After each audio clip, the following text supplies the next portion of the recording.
طبعا لكل اخواته وحبايب قلبي، طبعا عاملين لكم تشكيله النهارده، تشكيله جميله جدا في وسط الخضره. طبعا عملنا لكم عربيات تسلا، عربيات باجي، عربيات هامر، دوج، عربيات جيب اهيت زي ما انتم شايفين، حتى بالتفاصيل بتاعتها، يعني بكل حاجه، فاهمني؟ كل حاجه بالتفاصيل بتاعتها يا صديقي، كل حاجه بالتفاصيل بتاعتها. حتى موتوسيكلات عملنا تشكيله حلوه والله. عملنا معدات تقيلة، عملنا عربيات 2 كابينة هي زي ما انتم شايفين، عربية ملاكي فتح سقف. عملنا يعني كلها اشياء بسيطة، حاجات من الخردة. عملنا عربية بموتور اهيت برضو، كلها زي ما انتم شايفين كده. دي عربية جيب اللي كانت في فيلم افريكانو، ده عربية قديمة بتاع الملك فاروق. عاملين كذا عربية، يعني عاملين آلة موسيقية، وحدة دي جي، وموتوسيكل صغير زي ما انتم شايفين كده.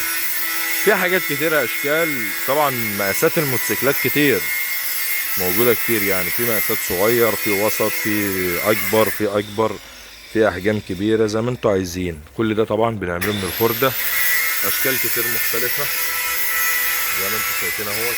انا حبيت بس اوريكم كده، اخدكم تشكيلة على السريع، لكن طبعا في حاجات كتيرة هنتكلم عنها في بعض الفيديوهات ان شاء الله باذن الله، نقدر نصورها لكم ونقول لكم دي بتتعمل ازاي، ودي معمولة ازاي، ودي معمولة ازاي، وكل حاجة تبقى بالتفصيل، فاهمني؟ على الاقل تكونوا حتى ايه عارفين دي ايه ودي ايه ودي ايه، صح كده؟ وطبعا اي حد محتاج اي حاجة يتواصل معانا. دي فرقة موسيقية، ده شخص بيلعب على الجيتار، ده طبعا توازن اهو الشخص بيصطاد، ده واحد بيلعب على جيتار، ده واحد بيلعب على بيانو، قاعد على الكرسي اهوت وبيلعب على البيانو. طبعا الباب ده متحرك زي ما انتم شايفين اهو. ايه رأيكم؟ كل دي حاجات احنا بنصنعها من الخردة زي ما انتم شايفين، حاجات كلها بسيطة جدا، كلها من اشياء بسيطة. طبعا نسر زي كده زي ما انتم شايفين اهوت، طبعا طيارة زي كده. في بقى موتوسيكلات بجميع انواع المقاس، في حاجة زي الحصان كده مثلا زي ما انتم شايفين اهوت، كلها اشياء بسيطة. طبعا قلب زي كده مثلا عندك اهوت، عندك فرد زي كده، طبعا ده تحفة انتيكا ديكور. طبعا ده مسدس، ده حصان اهوت زي ما انتم شايفين، حصان اهو معمول من الخردة. كلها اشياء بسيطة جدا. طبعا تقدروا تتابعونا على جميع منصات التواصل الاجتماعي، مبتكر المصري على جميع التواصل الاجتماعي. احلى اخوات وحبايب. طبعا زي ما انتم شايفين الورشة اهي، كل حاجة موجودة معانا بفضل الله.